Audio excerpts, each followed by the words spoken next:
শুভ সন্ধ্যা, good evening, ওয়াসালাম আলাইকুম। আজকে আবার এর আগে দেখিয়েছি, তবুও দেখাতে হয় বারবার একটাই কারণগুলো একটাই, যে একটা ক্রনিক ডিজিজ যখন নিয়ে কথাবার্তা হয় তখন সেটা এই জন্যই আলোচনা হয়ে থাকে কারণ সেটা নিয়ে সবাই আমরা চিন্তিত। একটা বাড়ির রুগীকে নিয়ে দৌড়ে দৌড়ে হাসপাতালে নিয়ে যেতে হয় অ্যাম্বুলেন্সের সাইরেন বাজিয়ে, কারণ একটাই কারণ যে সেখানে এমার্জেন্সি, মানে বাড়িতে রুগী থাকতে থাকতে এমন একটা কন্ডিশন হয়ে যায় যে আমরা হসপিটালে ভর্তি না করে আর কোনো অবকাশ থাকে না, কোনো জায়গা থাকে না। হ্যাঁ, তো সেই জন্যই আপনাদের সেই রকমই কিছু ক্রনিক ডিজিজ নিয়ে, যেটা নিয়ে আজকে আমাদের মধ্যবিত্ত পরিবার, নিম্ন মধ্যবিত্ত পরিবার, উচ্চবিত্ত, কোন পয়সা থাকলেই যে অসুখ হবে না সেটা ভুল কথা।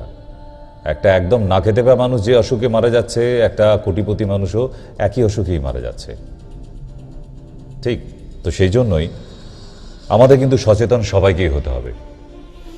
এই জায়গায় ভগবান কোনো উচ্চবিত্ত, নিম্নবিত্ত, ব্রাহ্মণ, ক্ষত্রিয়, বৈশ্য, শূদ্র কিছু করেনি, কোনো জাত ভেদাভেদ কিছু নেই, অসুখ সবার সমান। তাই আজকে ওই অসুখটা নিয়ে, যেটা নিয়ে বারবার আমি আপনাদের একটু করে নাড়াচাড়া দিই যে অন্তত আপনারা সাবধান হন অ্যাবাউট ক্যান্সার।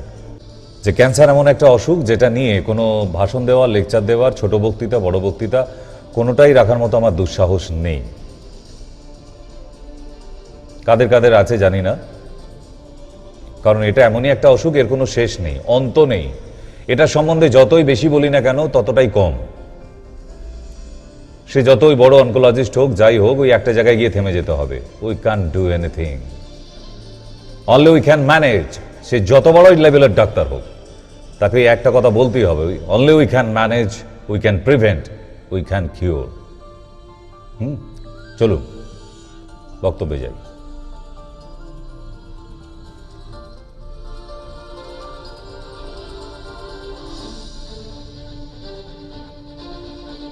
ক্যান্সার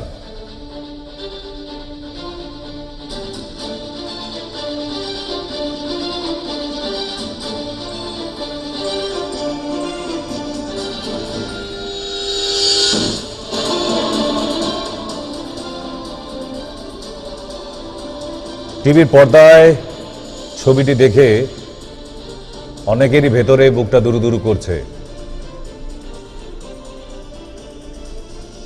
যদি শেষ বয়সে ক্যান্সার হয়ে যায়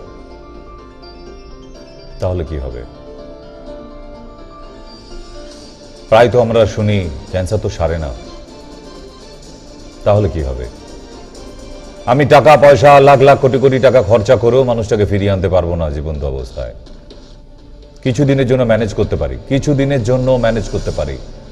কোনো ডাক্তারের দম নেই এই কথাটা বলতে পারে ক্যান্সার আসুন এখানে সেরে যাবে। সেই নিয়ে আমাদের কলকাতার বুকেও প্রচুর বড় বড় হসপিটাল আছে, টাটা মেমোরিয়াল থেকে আরো অনেক হসপিটাল, চিত্তরঞ্জন, NRS, PG আছে, রেহাই নেই কিন্তু কোথাও। এর থেকে আরো বড় বড় হসপিটাল সারা ভারতবর্ষ ব্যাপীও আছে, দিল্লি এইমস থেকে শুরু করে ভেলোর অবধি, কলকাতার অ্যাপোলো থেকে চেন্নাই অ্যাপোলো অবধি আছে। তো আচ্ছা, সেখানেও তো আপনারা পেশেন্টকে নিয়ে যান, কি রেজাল্ট কি? পেশেন্ট সুস্থ?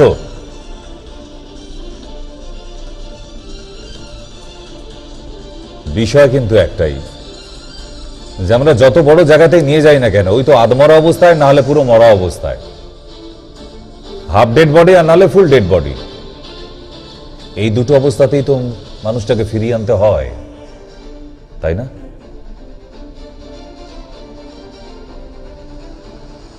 তাহলে আমরা পেশেন্টটাকে নিয়ে করলাম কি এতদিন? এই যে মানুষগুলিকে নিয়ে দৌড়াদৌড়ি করলেন, মানুষটাকে নিয়ে কি করলাম? তাই ক্যান্সার ধরা পড়ার পর দিকভ্রান্ত হবেন না, মন দিয়ে শুনুন অনুষ্ঠানটা। আমি আবার বলে দিই, আমি অনেক বড় সড়ো ডক্টর নই, সামান্য ছোটখাটো ডক্টর একজন। আমাদের ফিজ ওই ৩,০০০ টাকা, ৩,৫০০ টাকা নয়।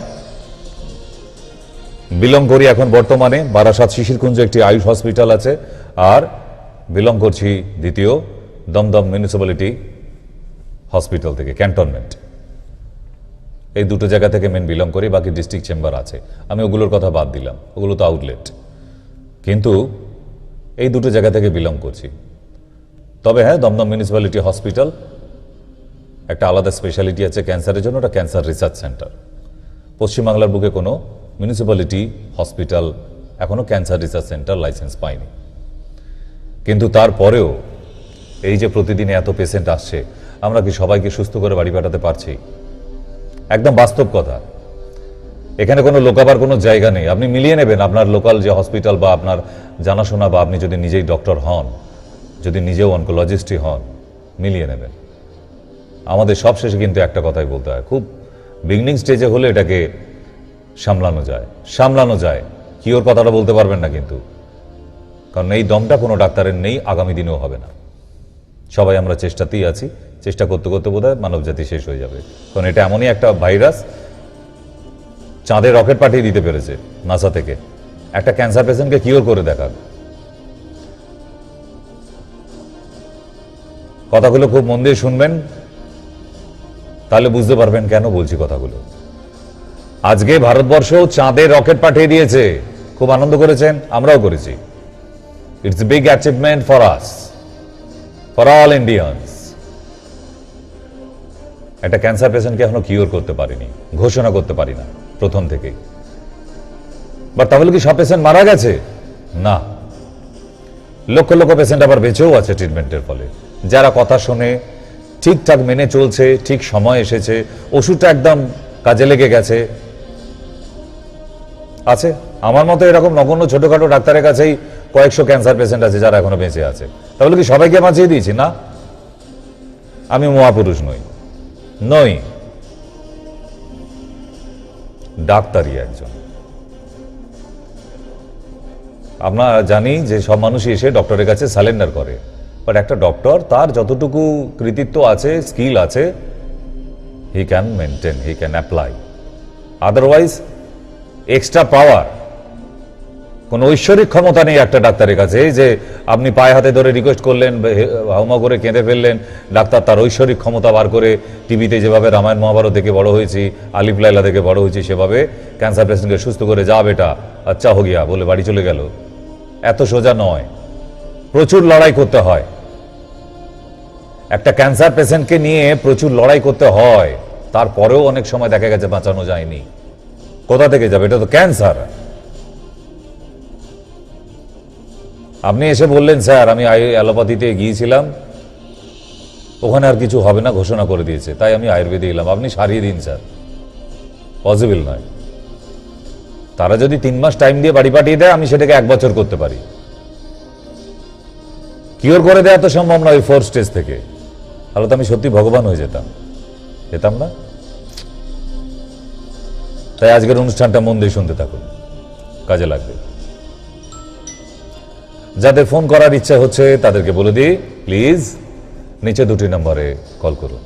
যাদের এমার্জেন্সি থাকতেই পারে, সরাসরি কথা বলার নাম্বার দিয়ে দিয়েছি, কথা বলুন, কিন্তু অনুষ্ঠানটা মন দিয়ে শুনুন।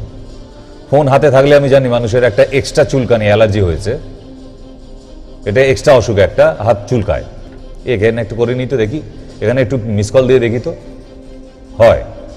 তাই এইসব ছটপট না করে, মোবাইল না খুঁচিয়ে মন দিয়ে অনুষ্ঠানটা দেখুন। নাম্বার আছে, নাম্বারটা নোট করে রেখে দিন, পরে কথা বললেও চলবে।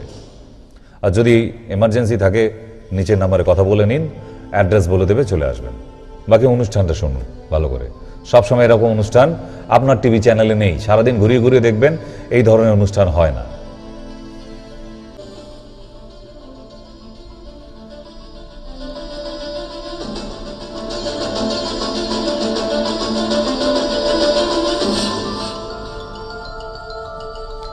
ক্যান্সার একটি আতঙ্ক,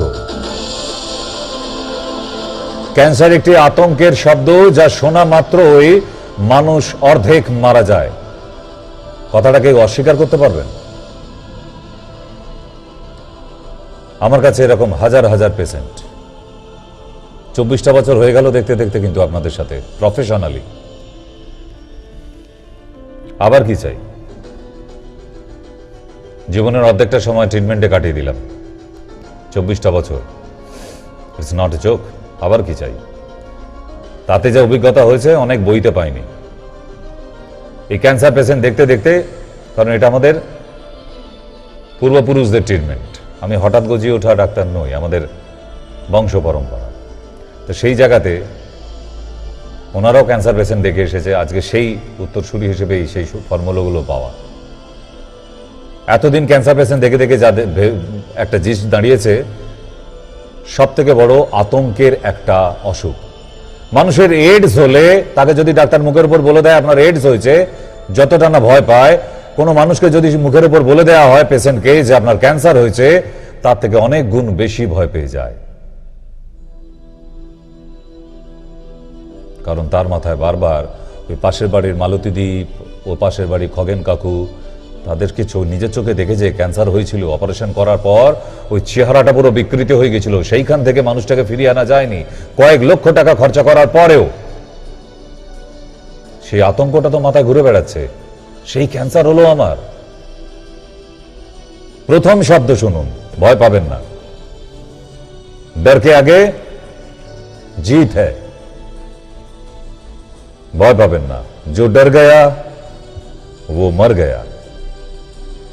আপনি ভয় পেয়ে গেলে আপনি মারা গেলেন, আপনাকে ভগবান স্বয়ং এসে দাঁড়ালো আর বাঁচাতে পারবে না, কারণ আপনি নিজেই তো মরে যেতে চাইছেন। ক্যান্সার হয়েছে বলেই যে মারা যায় সবসময়, এই শব্দটা মাথা থেকে বের করে দিন। আমি আবার বলছি, আমার মতো একটা ছোটখাটো নগণ্য ডাক্তারের কাছেও কয়েকশো ক্যান্সার পেশেন্ট এখনো ভালো আছে। কিওর বলছি না, আমি একবারও এই শব্দটা মুখে আনতে পারি না। আবার হয়তো 5 বছর পর দেখা দিতে পারে, আবার আমি বেঁচে থাকলে ট্রিটমেন্ট হবে, না বেঁচে থাকলে শেষ, তারও শেষ। কিন্তু এখন ভালো, সে কমপ্লিট, একদম স্বাভাবিক জীবনযাপন। আপনারা চাইলেই এখানে ইন্টারভিউগুলো মাঝের মধ্যে দেখতে পারেন। আমাদের ইন্টারভিউর একটা অনুষ্ঠান হয়, কালকে থেকে সন্ধ্যা 6টাতে দেখতে পাবেন, আধা ঘন্টার অনুষ্ঠান। আমাদের এখানে কিছু ক্যান্সার পেশেন্টের ইন্টারভিউ। কেন করিয়েছি? আমার অনেক নামডাক হবে ক্যান্সার পেশেন্ট ভালো আছে বলে? না, বিশ্বাস করুন, ওসবের জন্য আর লাগে না। 24টা বছর কেটে গেছে, জীবনের অর্ধেকটা পার হয়ে গেলাম, আবার কি? আর নামডাকের দরকার নেই আমার। এই জন্যই ওই ইন্টারভিউগুলো দেখানো, যে আরো আদার্স ক্যান্সার পেশেন্টরা যদি এই ইন্টারভিউ শোনে, অন্তত মনে জোর পাবে যে ডাক্তাররা, বড় বড় হসপিটালের ডাক্তাররা যে বলে দিয়েছিল আপনি বাঁচবেন না, মারা যাবেন, তাহলে এই পেশেন্টটা বেঁচে আছে কি করে? ইনিও তো 4 স্টেজ পেশেন্ট ছিলেন। তবে হ্যাঁ, শেষটা কপাল। তো যাই হোক, ক্যান্সারের আতঙ্ক, এই ভয়টা মন থেকে বের করে দিন একদম চিরতরে। এই ভয়টা যদি মন থেকে বের করতে না পারেন, আপনার জীবনের আর কিছু হলো না, আপনি শেষ হয়ে যাবেন ধীরে ধীরে। এমনকি ক্যান্সার পেশেন্টের বাড়ির লোকেদেরও বলছি, বারবার তার কাছে গিয়ে কান্নাকাটি, মানুষটার কি হইল গো, আর বোধহয় বাঁচবে না, আত্মীয় স্বজন এসে কান্নাকাটি, এইসব লোকগুলোকে ঢুকতে দেবেন না। They are everybody negative person, please don't entry. তারা বাড়িতে আসা মানে আপনার মানুষটা আস্তে আস্তে আরো দিন শেষ হয়ে যাচ্ছে। ওই দেখে কান্নাকাটি, আমার দাদার কি হইল গো, আর বোধহয় বাঁচবে না। কে বলতে বলেছে আপনাকে? কেন? আপনি ডাক্তার, আর বাঁচবে না কে বলেছে আপনাকে? ওই মানুষটাই যদি আবার সুস্থ হয়ে ঘুরে দাঁড়ায়, আপনি কি যমরাজ? কে আপনি? চিত্রগুপ্ত? তাহলে ওই দাদার ক্যান্সার হয়েছে, বাবার ক্যান্সার হয়েছে, আমার বাবা কি হলো, মার ক্যান্সার হয়েছে, কান্নাকাটিটা কিসের? আপনাদের এই নেগেটিভ এনার্জিগুলো দেখে দেখে ওই মানুষটাও তো ভয় পেয়ে যাচ্ছে আরো। তাহলে বোধহয় সত্যিই বাঁচবো না, সবাই কান্নাকাটি করছে। এ মা, বেঁচে থাকাকালীনই মরা কান্না, তাহলে মারা যাওয়ার পর কি হবে? এই সমস্ত নেগেটিভ মানুষগুলোকে দেখা এবং তাদের কথাবার্তা শোনা মানেও মানুষটার মনোবল ভেঙে যায়। করতে দেবেন না এগুলো। দ্বিতীয়,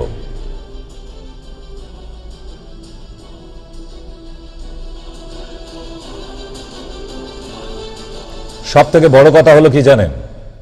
সাধারণ মানুষরা জানেই না তার ক্যান্সার হয়ে গেছে।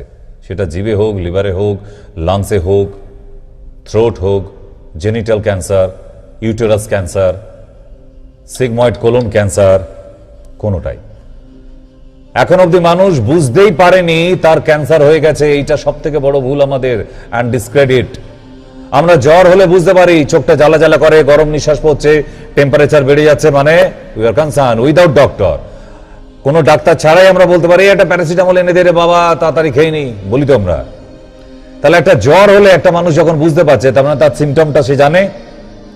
তার হাঁটুতে ব্যথা হচ্ছে, দাঁড়াতে পারছে না, পা বেঁকে যাচ্ছে, বসে পড়তে হচ্ছে, পাচ্ছে না, পা ভাঁজ করতে পারে না, সে মানুষটা জেনে গেছে আমার হাঁটুতে অস্টিওআর্থারাইটিস হয়েছে।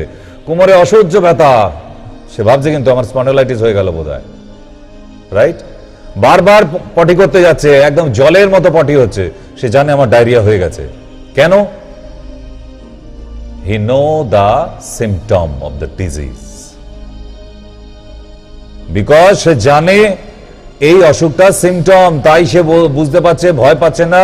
ডায়রিয়া হয়েছে বলছে ওআরএস নিয়ে এসো, মেট্রোজেল নিয়ে এসো, ইত্যাদি ইত্যাদি, O2 আর যা যা জানা আছে।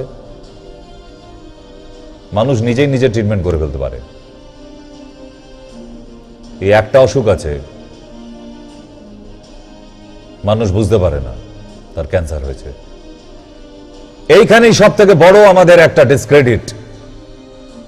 আজকে টিভিতে এত নেতা মন্ত্রী, খুন রাজধানী সব কিছু নিয়ে অনুষ্ঠান হচ্ছে, বড় ভালো ভালো সিরিয়াল হচ্ছে, সিনেমা দেখানো হচ্ছে, গেম হচ্ছে, এত পোগো চ্যানেল, রিয়েলিটি শো সব। পশ্চিমবাংলায় এত বড় বড় অনকোলজিস্ট, তাদের লেকচার শুনলে মনে হবে ভগবান কথা বলছে। কই তাদের লেকচারগুলো কেন শোনানো হয় না? কেন মাত্র 24 ঘন্টা চ্যানেল চলছে, এত বড় বড় চ্যানেল, আধা ঘন্টা কেন রাখা হয় না যে ক্যান্সার সম্বন্ধে সিমটম নিয়ে আলোচনা হবে, কোন কোন ক্যান্সারে কিরম কিরম সিমটম আসতে পারে? এতে মানুষ এত আরো অ্যাওয়ার হতো কি না? নেই নাকি? 4টি নেতা মন্ত্রী এনে, একটা বামফ্রন্ট, একটা সিপিএম এর নেতা, একটা বিজেপির নেতা, একটা টিএমসির নেতা, আরো সব হাবি জাবি বসিয়ে দিয়ে একটা মাছের বাজার বসিয়ে দেওয়া হলো। আমরা বসে হা করে দেখছি। কেন? কি লাভ আপনার? এই ধরনের অনুষ্ঠানগুলো দেখে আপনার লাভ কি আছে? এখানে এই হয়ে গেল, ওই চুরি হয়ে গেল, এই গেল, সব ঠিক আছে, নিউজ চ্যানেল মানেই তো এটা হয়। কিন্তু নিউজ চ্যানেল মানে আরো তো কিছু জানানোর দরকার আছে। আমার বক্তব্য এটাই, কেন ক্যান্সার সম্বন্ধে ওয়াকিবহাল করা হচ্ছে না? সপ্তাহে একটা দিন অনুষ্ঠান রাখা হোক।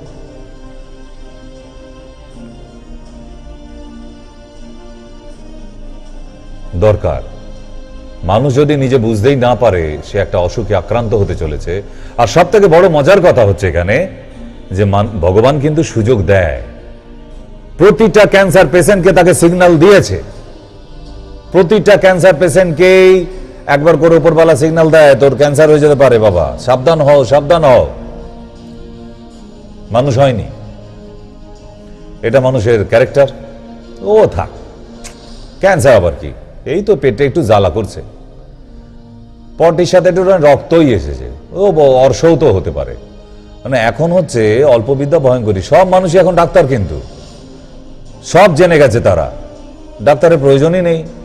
এটা আবার ক্যান্সার নাকি? দূর, আপনি বলুন আপনার ক্যান্সার হওয়ার চান্সেস আছে, কিন্তু আজে বাজে ডাক্তার, ওই সব জড়িপুটি গাছপালা পাতা দেয়, উনি আবার বড় বড় লেকচার দিচ্ছে ক্যান্সার হবে। নাও টাটা মেমোরিয়ালে ভর্তি থাকো। তখন শেষ সময় বলছে না ওইখানে একবার গেলি হতো না গো, আমাকে বলেছিল যে ডাক্তার যে ক্যান্সার হতে পারে। সিমটমটা বোঝার দরকার আছে। একটা লিভার ক্যান্সার যার হচ্ছে তার কি সিমটম দেয়নি? দিয়েছে, আপনি পাত্তা দেননি। একটা লাং ক্যান্সার যার হচ্ছে তার কি সিমটম দেয়নি? আপনি পাত্তা দেননি। এটা আপনার বদভ্যাস। খালি ডাক্তারের ঘাড়ে উঠে পড়লে হবে গিয়ে বাবা? ডাক্তার বাবু আপনি ভগবান, যা পয়সা খরচা হয় দেখুন, আমার পেশেন্টারে ভালো করে দেন, হবে না। আপনি যখন নিয়ে এসছেন সব পয়সা করি বস্তায় করে ভরে নিয়ে, তখন 4 স্টেজ হয়ে গেছে, কিছু করার নেই তখন। বুঝতে পারছি তো। সুতরাং আপনারা যদি নিজেরা কনসার্ন না হন, আপনাদের কিছু করার নেই।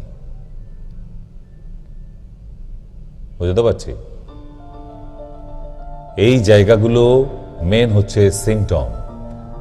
তাহলে কোনো রোগী এত বড় রোগ হতো না, ভুগতো না। আপনারা কেন বোঝার চেষ্টা করেন?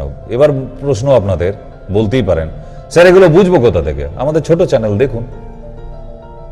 এই মায়া টিভি পশ্চিমবাংলায় একটাই টিভি চ্যানেল যেটা মেডিকেল চ্যানেল, শুধুমাত্র অসুখ বিসুখ রোগ তারা এসব নিয়ে হয়, মাঝের মধ্যে একটু আধটু এন্টারটেন। কিন্তু 24 ঘন্টায় 20 ঘন্টা অন্তত রোগ নাড়া অসুখ বিসুখ নিয়েই আলোচনা থাকে। তাতেও যদি আপনার টনক না নড়ে, আর কি করতে পারি আপনারা? আমাদের ক্ষমতা নেই স্যাটেলাইট চ্যানেল চালাবার মতো, নেই। তবুও তো আপনাদের একটা উপায় বের করে দিয়েছি। যারা সিটি কেবিলে দেখতেন তারা দেখতে পেতেন না, বারবার আমাদের ফোন করে জানিয়েছিলেন, SMS করেছেন। সিটি কেবিলে এখন দেখতে পাবেন 273-এ। সমস্যা কোথায়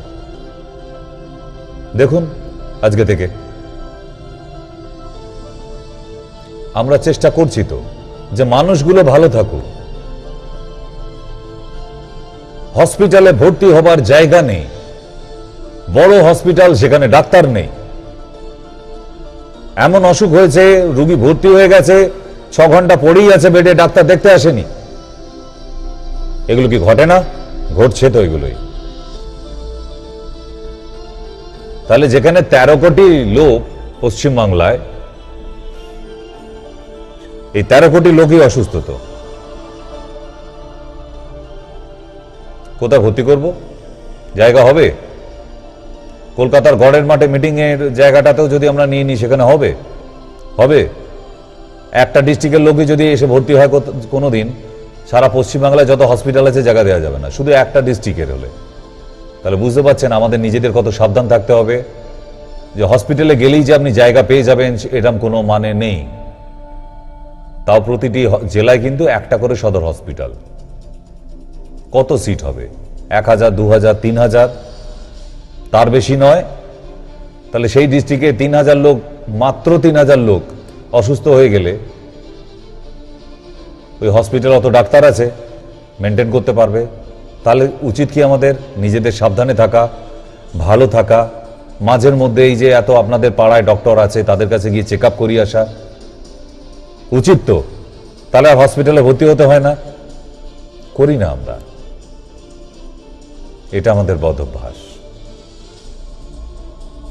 তাহলে একটা মানুষের ক্যান্সার হয়েছে, তাকে বারবার নক করেছে ওপরওয়ালা, কারণ সেই তো বড় ডাক্তার, উনি তো বুঝে বুঝে রোগগুলো পাঠায়। আমরা তো আর কাউকে খুঁজে পাইনি। অসুখটা কে পাঠায় ভাই? গতকালকেই বলে গেছি, প্রকৃতি থেকেই তৈরি এই মানুষ। সেই প্রকৃতির বিরুদ্ধে যখন যাবে এই মানব দেহটা, তখনই সে অসুখে পরিণত হয়, অসুস্থ মানুষ হয়। সিম্পল এই কথাটা বুঝতে পারেন না? গরিবের কথা ভাসি হলেও তো সত্যি হয় জানতাম। আমি তো আর কোনো মঠের মহারাজ নই, আর অনেক বড় হসপিটালের ডক্টরও নই, ছোটখাটো একজন ডাক্তার। তাই আমি বলছি, আপনাদের বিশ্বাস হচ্ছে না? হাড়ে হাড়ে টের পাবেন, একটা সময় আসবে যে একটা মানুষ যখন, সেও এই মানব দেহটা কি প্রকৃতি থেকে তৈরি, এটা তো মানেন। তাহলে যখনই আমরা প্রকৃতির বিরুদ্ধে যাব, আমাদের পক্ষে আর সুস্থ থাকা সম্ভব নয়, বিপদ হয়ে যাবে তখন। আর তাই ক্যান্সার একটা প্রাকৃতিক রোগ। সেই মানুষটা যখন প্রকৃতির বিরুদ্ধে গেছে, তাই তার ক্যান্সার হয়েছে। এটাই আসল কথা। এরপর তো সায়েন্টিফিক অ্যানালাইসিস আছেই আরো। আমি কোনো সায়েন্টিফিক অ্যান্সার দিচ্ছি, সাধারণভাবে বুঝলাম। তাই প্রকৃতির বিরুদ্ধে যাবার চেষ্টা করবেন না। এবার ভাবছেন সেটা আবার কি? সেটা নিয়ে আলাদা একদিন অনুষ্ঠানে বোঝাবো যে একটা মানুষ প্রকৃতির বিরুদ্ধে কিভাবে যায়। নেক্সট চলুন, এখন অনেকটা বাকি।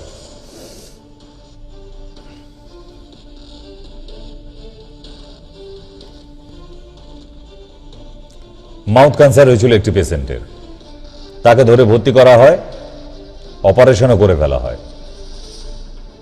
তারপর সে আবার চলেও যায় মানুষটা। তাহলে ক্যান্সার সবসময় যে অপারেশন করে ফেললেই আপনি সুস্থ হয়ে গেলেন, এই আইডিয়াটা মাথা থেকে বের করে দিন। আমি লিখিত দিতে পারি আপনাকে যা ভুগছিলেন তার থেকে ডবল ভুগবেন, ডবল ভোগান্তি আছে আবার। এবার বলবেন কেন ওই পাড়ার মালতী দি তো ভালো আছে, ওটা exception, and exception is not example. ব্যতিক্রম কোনোদিন উদাহরণ হয় না।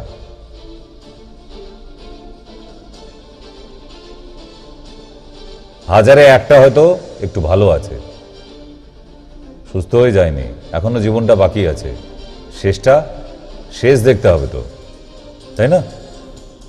তাহলে এই মানুষটাকে যে দেখছেন, এনার অপারেশন করেও বাঁচাতে পারেনি। এর আমি একটি মাকে আমি দেখাই, অপারেশনের পরে কি রেহাই পেলেন? না, মারা গেছে।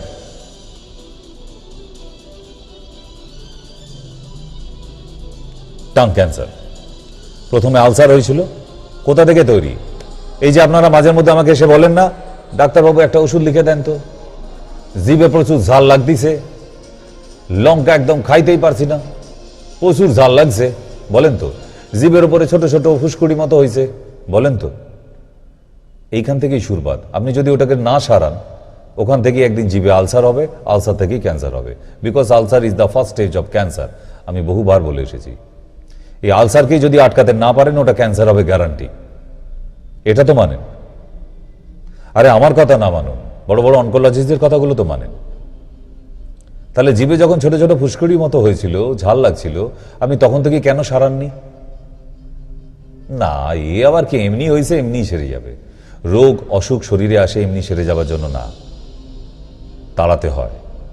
বাড়িতে চোর ঢুকলে নিজেই সে চলে যাবে না, যতক্ষণ না সে চুরি করছে। তাকে তাড়াতে হবে। যদি চুরি না করে তাকে খালি হাতে পাঠাতে হয়, তাহলে তাড়াতে হবে।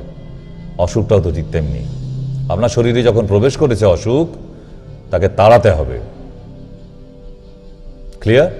নেক্সট।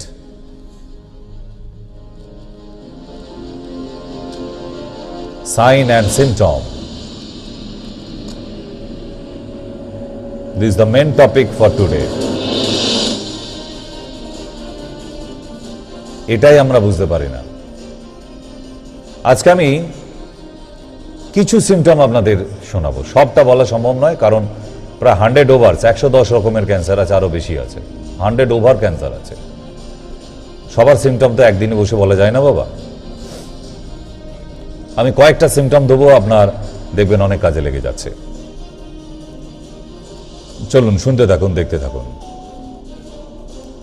ক্যান্সার হয়ে গেছে আমার, প্রথম ভয়। এই ভয়টাকে কাটাবেন, আতঙ্কে থাকবেন না। তাহলে আমি আর বাঁচবো না, এই কথাটা মাথায় আনবেন না। এই কথাটা মাথা থেকে বাদ দিন।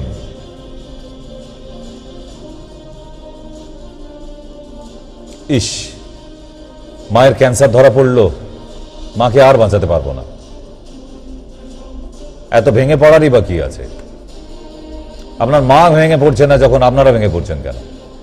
ঠিক ঠিক ট্রিটমেন্ট করুন, মা ঠিক থাকবে। এটা কেন মাথার মধ্যে রাখছেন না?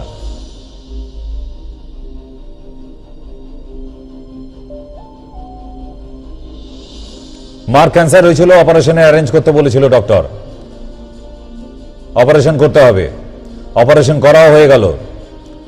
করানোর পর মায়ের এই চেহারা, মুখটা বেঁকে গেছে, মাংস এক জায়গা থেকে নিয়ে আরেক জায়গায় লাগিয়েছে।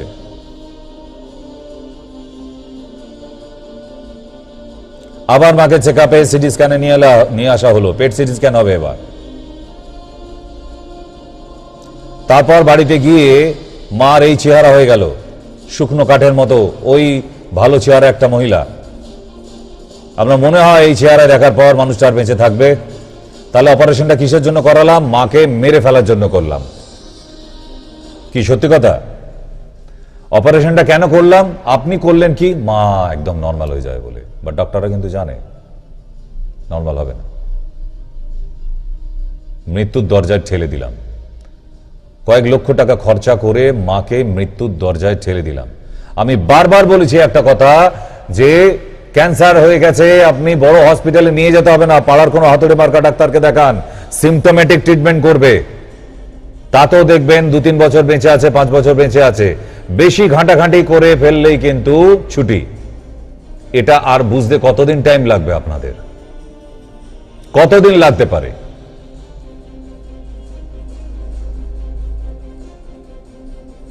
এই বাঙালি সব বোঝে, সব বোঝে ব্যাপার একটা, আর এই ব্যাপারগুলো বোঝেন না। কেন? কবে বুঝবেন? আজকে তার মানে মা নেই আর। এত লক্ষ টাকা ধার দেনা করে, আত্মীয় স্বজনদের কাছে ধার দেনা, পাড়ায় ধার দেনা, ব্যাংকে লোন নিয়ে, তাই তো হয় মধ্যবিত্ত পরিবারগুলোয়। মাকে ফিরিয়ে আনবো, যদি মা ফিরে আসতো সব দেনা শোধ করে দিতে পারতাম। মাটাই চলে গেল, আপনি তো ভেঙে গেলেন পুরো। এরপর কি হবে চলুন দেখি পরের গল্প। কিছু কিছু আত্মীয় স্বজন টাকা না পেয়ে বলতে থাকে, মাও গেল, নিজেও মরল, সবাইকে মেরেও গেল। এই কথাটা শুনতে হয় কিন্তু। এমনকি নিজের ছেলেমেয়েরা অবশেষে বলতে থাকে, সত্যি তো, মাও গেল, আমাদেরও মেরে গেল। এর থেকে তো মার সাথে আমাদেরও নিয়ে চলে যেতে পারতো। মধ্যবিত্ত, নিম্ন মধ্যবিত্ত পরিবার ঠিক এমন কথাগুলোই আওড়াতে থাকে। অবশেষে গাছতলায়। চলুন এবার আসি সিমটমে। মন দিয়ে শুনতে থাকুন, অনেকটা বুঝতে পারবেন। প্রচন্ড নিঃশ্বাসের কষ্ট হচ্ছে, অক্সিজেন সিলিন্ডার দিয়েও রাখতে পারা যাচ্ছে না। লাংসের মধ্যে দেখা যাচ্ছে যে কালো একটা প্যাচেস মতো, ছাওয়ার মতো অংশ দেখা যাচ্ছে। সিটি স্ক্যানে আপনার ক্যান্সার হতে পারে। আমি বলছি না ওটা ক্যান্সার, কিন্তু ক্যান্সার হওয়ার সম্ভাবনা 99.9%। যদি দেখেন সিটি স্ক্যানে লাংসের রাইট সাইড আর লেফট সাইডে কোনো ফাইব্রোসিস দেখতে পাচ্ছেন, ফাইব্রোসিস বলা হয় আমাদের ভাষায়, আর আপনাদের ভাষায় কালো একটা ছাওয়া, প্যাচেস, গোলাকার মতো একটা চন্দ্রগ্রহণের মতো অংশকে দেখা যাচ্ছে, অন্ধকার, এটা ক্যান্সার হওয়ার চান্সেসই বেশি। তাহলে ক্যান্সার ডাক্তার দেখানো দরকার। তখন আজে বাজে ডাক্তার দেখাবেন না, কিন্তু তখন আর শ্বাসকষ্টের ডাক্তার দেখালে হবে না, রেসপিরেটরি সিস্টেম, অ্যাজমার, সিওপিডি না, অনকোলজি, ডাইরেক্ট অনকোলজি। তাহলে একটা সিমটম বোঝা গেল যে যাদের এই মারাত্মক ধরনের শ্বাসকষ্ট হচ্ছে কয়েক বছর ধরে, এবং সিটি স্ক্যান করাবার পর যখন বুকের মধ্যে প্যাচেস দেখা যাচ্ছে, শান্তভাবে বসে থাকবেন না, ভালো কোনো ডাক্তার দেখান, ভালো কোনো ডাক্তার দেখান, আপনি ভালো থাকবেন। বেশি তাড়াহুড়ো করে অনেক টাকা ঢেলে অনেক বড় জায়গায় এইসব করতে গিয়ে আবার নিজের মৃত্যু তাড়াতাড়ি ডেকে আনবেন না। আপনি কিচ্ছু না করলেও অনেক দিন বাঁচবেন। দাঁতের মাড়িতে সিস্ট বা টিউমার, এরকম অনেকেই আমাকে ফোন করছেন। বেশ কিছু মানুষ আমাকে ফোন করেছে এই অনুষ্ঠান আগের বারেও দেখার পর। তাহলে এটা ক্যান্সারের লক্ষণ। বাড়িতে বসে থাকবেন না, ট্রিটমেন্ট করান। অপারেশন বলছি না আমি, কিন্তু আমি দুমদাম করে অপারেশন করতে বলছি না। আমি অপারেশনের ডেড এগেনস্ট। তাতে আমার পেশেন্ট মরে যাক, অপারেশন করাবো না আমি, আমার বাড়ির জন্য কোনো মানুষের না তো। কারণ অপারেশনের পর কি হয় আমি প্রথমেই দেখালাম। ওই জন্য বাই চান্স থাকে, চান্স নয় যে চান্স আছে ভালো থাকার, বাই চান্স ভালো থাকতে পারে, নালে মারাই যাবে ক্যান্সারে। আফটার দ্য অপারেশন, আমি সেটা বলছি, আফটার দ্য অপারেশন। কারণ এই অপারেশনে, ক্যান্সার রোগীর অপারেশনে 0.1%ও কোনো অ্যাসিওরেন্স দেওয়া হয় না। ডাক্তার নিজেই জানে না কি হতে পারে। So I would like to say, don't go operation. Operation নয়। আপনার দাঁতের মাড়িতে যদি এরকম প্রবলেম দেখে থাকেন, নর্মাল ট্রিটমেন্ট করান। দেখতে পাচ্ছেন, এটা বাইরের দিকেও হতে পারে, এটা ভেতর দিকে। দাঁতের মাড়িতে উপরে, নিচে, সাইডে কোথাও যদি এরকম ছোট্ট গুটলি মতো একটা অংশ দেখে থাকেন, আর জিভ দিয়ে চাপলে একটু ব্যথা ব্যথা করছে, ইমিডিয়েট কন্ট্যাক্ট করুন ভালো কোনো অনকোলজিস্ট, দাঁতের ডাক্তার নয়। গেলেই আবার একটার সাথে একটা ফ্রি, মনে আছে? একটা দাঁত তুললে আর একটা ফ্রি, মুশকিলে পড়ে যাবেন। এটা যাদের যে ডিপার্টমেন্ট, যদি কোনো ভুলবশত কোনো ডেন্টিস্ট সেখানে আবার দাঁত তুলে দেয়, মুশকিলে পড়ে যাবেন। যাদের যেটা কেস, এটা ডেন্টিস্টের কেস নয়, অনকোলজির কেস। অনকোলজিস্টের কাছে যান। আমরা এটাই তো ভুল করি, বুঝতেই পারি না কোন ডাক্তারের কাছে যাব। বাঙালি যদি এটাই বুঝতে পারতো, এত পশ্চিমবাংলায় এত রোগী তৈরি হতো না। তার হয়েছে এক অসুখ, গেছে আর এক ডাক্তারের কাছে। আমি প্রচুর দেখেছি এখানে। বাচ্চা মেয়ে, তার মেয়ে, মা বাবা দুজনে মিলে ডাক্তারের কাছে নিয়ে গেছে। তার গাইনো প্রবলেম হয়েছে, তাকে নিয়ে গেছে হার্টের ডাক্তারের কাছে। উনি তো আমাদের পাড়ায় বসে, খুব বড় ডাক্তার, প্রচুর রুগী হয়, তাই নিয়ে গেলাম। আরে বাবা, মুদিখানার দোকানে গিয়ে রসগোল্লা খুঁজছেন, আর উনি হার্টের কার্ডিওলজিস্ট। আপনি গাইনোলজিস্টের কাছে যাবেন, আপনার মেয়ের ওভারিতে সিস্ট হয়েছে, উনি হার্টের ডাক্তার কি করবেন? সেও আর কাস্টমার ছাড়ে না। খাচ্ছিল মানুষটা, তার যদি হঠাৎ টেস্ট করে দেখা যায় যে কোনো পটির সাথে রক্ত আসেনি, আচ্ছা যদি মহিলা হয়, পিরিয়ড প্রবলেমসও নেই, তার মুখ দিয়েও রক্ত আসেনি, কাশির সাথে নাক দিয়েও ব্লিডিং হয়নি, কোনো রক্তপাত হয়নি, তাতেও যদি হিমোগ্লোবিন কমে যায়, কি কি রোগ হতে পারে? 1 anaemia, 2 ITP, 3 thalassaemia, 4 blood cancer, 5 normal organic cancer, organ যেগুলো হয়। ব্লাডে না, অর্গানিক ক্যান্সার।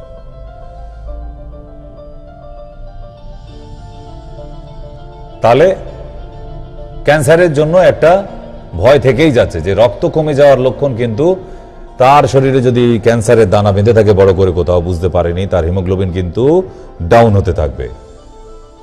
অ্যানিমিয়া তো আলাদা কজ, অ্যানিমিয়াতেও তো রক্ত কমে, আমি তো সেটাও বাদ দিচ্ছি না। আমি রক্ত কমে যাওয়ার অসুখগুলো তো বলে দিলাম। পাইলস ফিস্চুলা থাকলেও রক্ত কমে যায় অনেক সময়, পটির সাথে কালো পায়খানা হয়, কালো পায়খানা মানে রক্ত মিক্স হয়ে বেরোচ্ছে, ঠিক, তাতেও কিন্তু হিমোগ্লোবিন কমে যেতে পারে।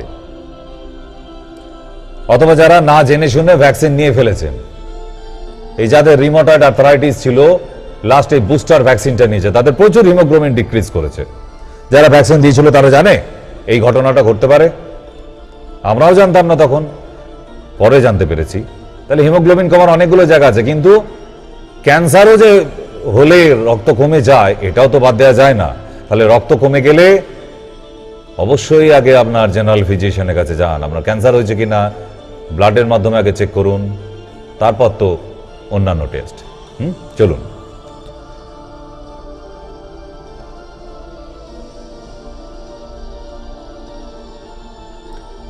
অ্যানিমিয়া, রক্ত কমে যেতে পারে।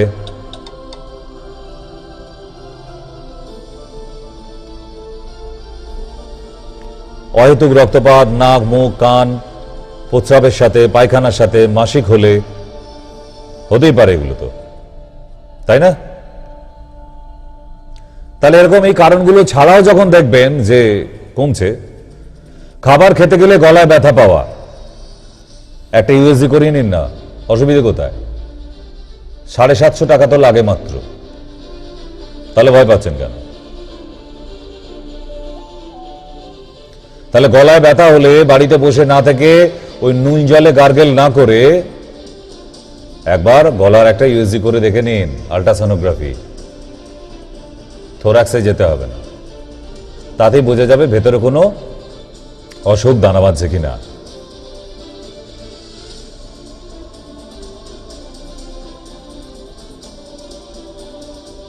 অথবা আমাদের খাদ্যনালীতে কোনো সমস্যা হচ্ছে কিনা।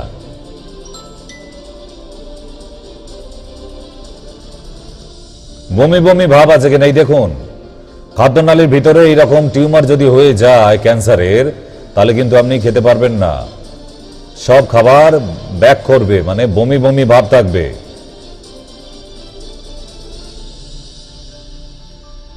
ইনডাইজেশন হলেও কিন্তু এই প্রবলেম হয়। কিন্তু ইনডাইজেশন হবে কেন? আপনি একটা পেটের আল্ট্রাসোনোগ্রাফি কেন করাচ্ছেন না? একটা লোকের দীর্ঘদিন বদহজম হতে হতে, অ্যাসিডিটি হতে হতে সে কি করবে? অ্যান্টাসিড খাবে।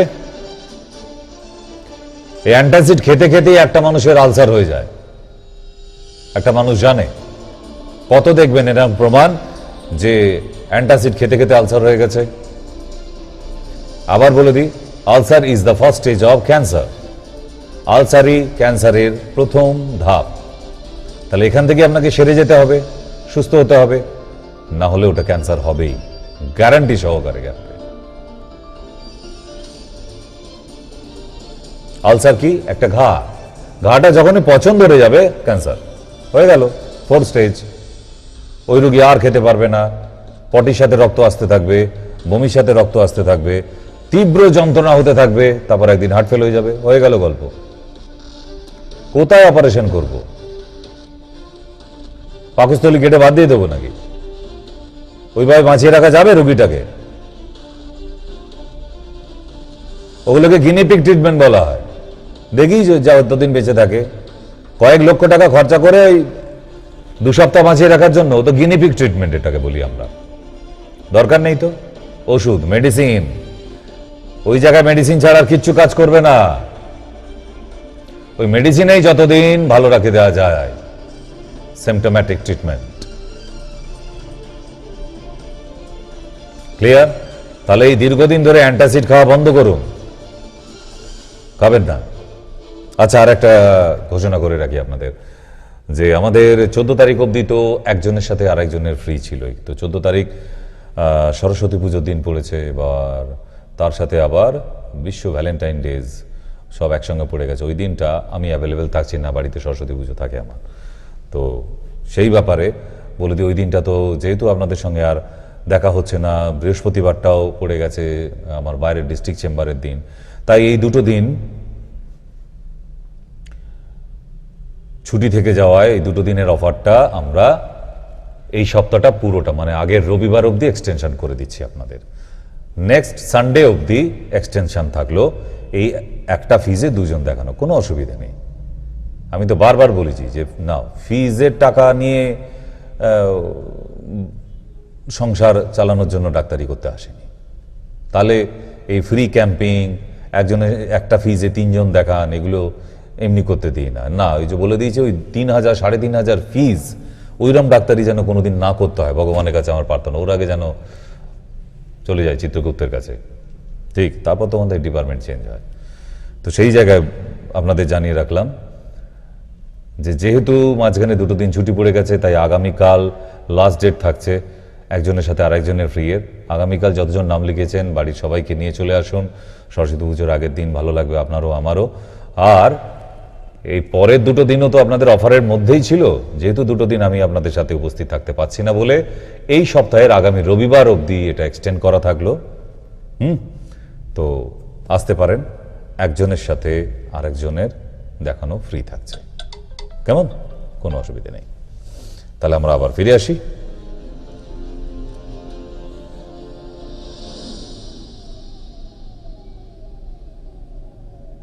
বিলিরুবিন টু হাই, জন্ডিস যদি প্রচুর বেড়ে যায়, জন্ডিস সবসময় বেড়ে গেলেই তবু একটা লেভেল বলে দিই, 8, 10 ইত্যাদি আমরা লিভার সিরোসিস বলতে পারি।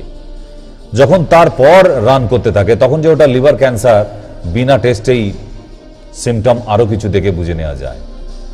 সবসময় টেস্ট করবেন না, টেস্টটা সেকেন্ডারি, পরে যখন ডাক্তার কনফার্ম না হবে। তবে আমরা তো সিমটোমেটিক বাহ্যিক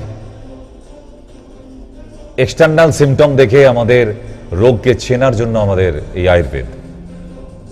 আগেকার দিনে এত ডায়াগনস্টিক সেন্টার ছিল না বাবা, এই ল্যাব ওই ল্যাব ওই ল্যাব, এত ল্যাবরেটরি ছিল না।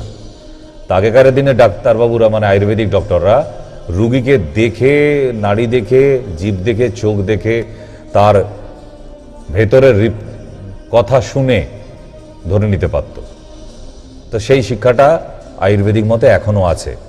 তা আমাদের এই এক্সটার্নাল সিমটম দেখে রুগীর বক্তব্য শুনে, রিপোর্টিং শুনে, যে জন্য সদ্য রুগীকে দরকার হয় অনেক সময়। যারা অনলাইনে দেখেন রুগী কথা বলে না, অন্য কেউ কথা বলে না, আমাকে ভিডিওতে দেখতে হবে না, আপনাকেও দেখতে হবে না, আপনি ঠিকঠাকভাবে বলুন আপনার কি কষ্ট হচ্ছে, এইটা অনেক বড় ব্যাপার। এতেই সিমটম অনেক ধরা পড়ে যায় আমাদের কাছে। সবসময় দেখবেন আমি অনেক টেস্ট লিখি, আপনাদের লাগে না, আমার কয়েকটা লাগে, একটা কি দুটো, যার এক্সরে নেই একটু এক্সরে করে আনতে বলি, ইউএসজি যেখানে দরকার, আপনারা টিভির পর্দাতেও শুনেছেন, একটা কি দুটো কি তিনটে ম্যাক্সিমাম ব্লাড টেস্ট বোধহয়, ম্যাক্সিমাম। এর বাইরে বোধহয় একটা দিলেই আমার হয়ে যায়, লাগে না আমার। ওই অত ব্লাড টেস্ট করে রক্তের টেস্টে না, ঘরের গিন্নির নেকলেস করানো মানে ওটা গলায় দড়ি দেওয়া হলো। ওই ডাক্তারই যেন আমাকে না করতে হয়, যেটা প্রয়োজন সেটাই। আপনি গেছেন অস্টিও আর্থারাইটিস, আপনার হাঁটুতে ব্যথা, আপনাকে থাইরয়েড, আপনার সুগার, HbA1c, HLA-B27, মানে যত গোষ্ঠীর টেস্ট ছিল সব দিয়ে দিয়েছে। কত হলো? 10,000 টাকা টেস্ট হয়ে গেছে। স্যার হয়েছে কি, আমার ক্যান্সার হয়ে গেল নাকি হাঁটুতে? না না, এগুলো করতে হয়, এগুলো না করলে হবে না, নাহলে প্রেসক্রিপশন করা যাবে না, এইসব ব্যাপার। তো এই বিজনেস এটা পরিষ্কার, আমি যাচ্ছি না ওতে, এসব বললেও হবে না আবার। তবে যেটা নিডস, যেটা দরকার, প্রয়োজন, সেটা প্রয়োজন, ওইটুকু করে দেবেন, তাতেই হয়। আমার কোনো ফ্যাসিনেশন নেই এখান থেকেই করিয়ে আনুন, ওখানে সোনার ছুঁচ দিয়ে টেস্ট করানো হয়, নিডিলগুলো রক্ত নেওয়া হয় সোনার পাত্রে, আমার ল্যাব মানে সোনা দিয়ে সব মোড়ানো না, ওই ব্যাপার নেই। ভালো কোনো NABL লাইসেন্স আছে, সেরকম একটা ভালো এস্টাবলিশড স্ট্যান্ডার্ড ডায়াগনস্টিক সেন্টার হলেই হলো, ঠিক আছে? তাহলে বিলিরুবিন যখন 10-এর উপরে যেতে শুরু করবে, লিভার ক্যান্সারের দিকে যাচ্ছে ওটা ডেফিনেট। সিরোসিস 7, 8, 10 অবধি টানবে, তারপর ডাক্তারের কাছে যায়, মোটামুটি ওর মধ্যে রাখে। কন্ট্রোলে রাখা যায়। তাহলে যখন 2, 3, 4, 5 বিলিরুবিন বাড়ছে, আপনি টেস্ট করবেন না? আপনি লিভার সিরোসিসের জন্য ডাক্তার দেখালে আপনি লিভার ক্যান্সার হচ্ছে কিনা সেটা জানবেন না? তাহলে সেখান থেকে জানা পড়লেও তো মানুষটাকে অনেক দিন বাঁচিয়ে রাখা যায়। এইগুলোই তো বিগিনিং স্টেজ, প্রথম স্টেজ বলে। আমি তো এই সিমটমগুলোই বারবার আপনাদের বলছি যে এই সিমটমগুলো মাথায় রাখুন। হলুদ পেচ্ছাপ হচ্ছে, চোখ হলুদ হয়ে যাচ্ছে, খেতে ইচ্ছা করছে না, বমি বমি ভাব হচ্ছে, দিনের পর দিন ওজন কমে যাচ্ছে, আপনার ক্যান্সার হলেই হতে পারে। তো সিমটম বলছে তো, শুধু জন্ডিস হলে এই সমস্ত সিমটম আসে না। তাহলে আপনি ডাক্তার তারপরেও দেখাবেন না? তারপরেও গেতমো করে ঢেঁটার মতো বাড়িতে পড়ে থাকবেন আপনি? আর শেষ সময় তখন কথা বলতে পারছেন না, শ্বাস নিতে পারছেন না, ডাক্তারবাবুর হাতে পায়ে ধরে ঘাড়ে উঠবেন, মাসাই দেন স্যার, যা টাকা লাগিয়ে দেব। এইসবগুলো করবেন না প্লিজ। ডাক্তারই করি, তন্ত্রমন্ত্র করি না বসে। এখন তো সব তাবিজ কবজ করে দিয়ে আপনাদের সব রোগ সারিয়ে যায়, আমি বলে দিই ভুল। কোন শিক্ষিত অ্যাস্ট্রোলজার হলে সে এই সমস্ত বলবে না, কারণ মেডিকেল ব্যাপার তো এটা আলাদা আলাদা সায়েন্স। তো তাহলে আপনি ডাক্তারের কাছে যাবেন না, আপনি তন্ত্রমন্ত্র করতে যাচ্ছেন, তাবিজ কবজ দিয়ে আপনার রোগ সারিয়ে দেবে। তাতে যার রাগ হয় হবে। খুব পরিষ্কার বলি, এইভাবেই 24 বছর কাটিয়ে দিয়েছি, খুব একটা খারাপ জায়গায় নেই এখনো। ঠিক? তাহলে এই সিমটমগুলো বোঝার চেষ্টা করবেন। যেখানে যাবার দরকার যে ডাক্তারের কাছে, সেই জায়গাটায় পৌঁছান। এটাই বারবার বোঝাতে চাইছি। রসগোল্লার দরকার, মিষ্টি দোকানে যান, মুদিখানা দোকানে গিয়ে খোঁজ করবেন না প্লিজ। আচ্ছা, আর একটা ঘোষণা করে দিই। সুন্দর দিন আসে, আগামীকাল আপনার সঙ্গে দেখা হবে কি জানি না, আগামীকাল তো চেম্বারে। তো কালকে যারা আসছেন, কালকের জন্য একজনের সঙ্গে তো আর একজন ফ্রি আছে। আমিও দেখতে চাইছি সরস্বতী পুজোর আগে আপনাদের সাথেও দেখা হোক, কারণ আপনারা জানেন আমার আপনাদের সঙ্গে দেখা করতে, কথা বলতে ভালো লাগে। আর আমার স্টুডেন্টসদের জন্য তো একদম ছাড় দেওয়া আছে, তারা আমার সঙ্গে দেখা করতে গেলে কোনো ফিজ নয়, এমনি তোমরা এসে বাবা দেখা করে যাও। ছেলে মেয়ে সকলের জন্য অলওয়েজ ওয়েলকাম। আমার হসপিটাল বলো, চেম্বারেই বলো, কোনো ফিজ লাগবে না। আর বাকি যারা আছে দিনমজুর খেটে খাওয়া, তাদের জন্য না, আমার পুরো ফিজটাও নিচ্ছি না, একটা ফিজের সঙ্গে আর একটা ফিজ ফ্রি, মানে আরেকটা মানুষকে দেখাতে পারছেন। তাহলে জোড়ায় চলে আসুন, হর আর পার্বতী দুজনে মিলে হাত ধরে চলে আসুন। কাছেই ভ্যালেন্টাইন ডে। দেশের সব ছেলে মেয়েরা ভ্যালেন্টাইন ডে করবে, আর আপনারা কেন করবেন না? না, আমরা আগেকারের মানুষ, আবার ওই আগেকারের মানুষ। মনটাকে তরজা রাখুন। রোজ সকালবেলা চান করার সময় একবার করে গান, আবি তো मैं জওয়ান হুঁ, আবি তো मैं জওয়ান হুঁ। মনটাকে চাঙ্গা রাখুন না। তাই গিন্নির হাত ধরে চলে আসুন চেম্বারে। আর একটু গল্পও তো হবে, দুটো মনের কথাও তো হবে। সেই রকম কথা বলারও তো মানুষটা দরকার না কি? আমি তো খুঁজছি সেরকম একটা মানুষ, পাচ্ছি না। তাই আসুন, আপনাদের নিমন্ত্রণ রইল। আগামীকাল শিশিরকুঞ্জে আছি, নিচে নাম্বার দেওয়া আছে, ফোন করুন, নাম লিখিয়ে দিন। শুধু পেশেন্ট ডাক্তার রিলেশন কেন, আত্মীয়তাও তো হয়। আমার 24 বছর ধরে এটাই হ্যাবিট। আমার পেশেন্টরা আমার পেশেন্ট নয়, শুধু আমার আত্মীয়। হ্যাঁ, পেশেন্টদের সঙ্গে এত বছরের কোন কালে দেখিয়ে গেছে, এখনো তাদের সঙ্গে সেই সম্পর্কটা আছে। থাক, আজ আছি কাল নেই, কি হবে মানুষের সাথে সম্পর্ক নষ্ট করে? এইটুকুর জন্যই তো বেঁচে থাকা। সম্পর্কে যদি ছেড়ে দিলাম, তাহলে আর কিসের জন্য বেঁচে আছেন, কিসের টানে? ঠিক? কারণ আজকে যে টপিকটা শুরু করেছি, ক্যান্সার, ইটস এ ভার্স topic, it has no any ending. শেষ বলে কিছু নেই এটার। আর তাই দিনের পর দিন আমি আপনাদের একটু একটু করে শেখাতে থাকবো। আজকে অনেকগুলো জায়গা শেখালাম। আবার যাই হোক, আজকে সময় নেই, বিদায় নিতে হচ্ছে। সবাই ভীষণ ভালো থাকুন, শুভরাত্রি।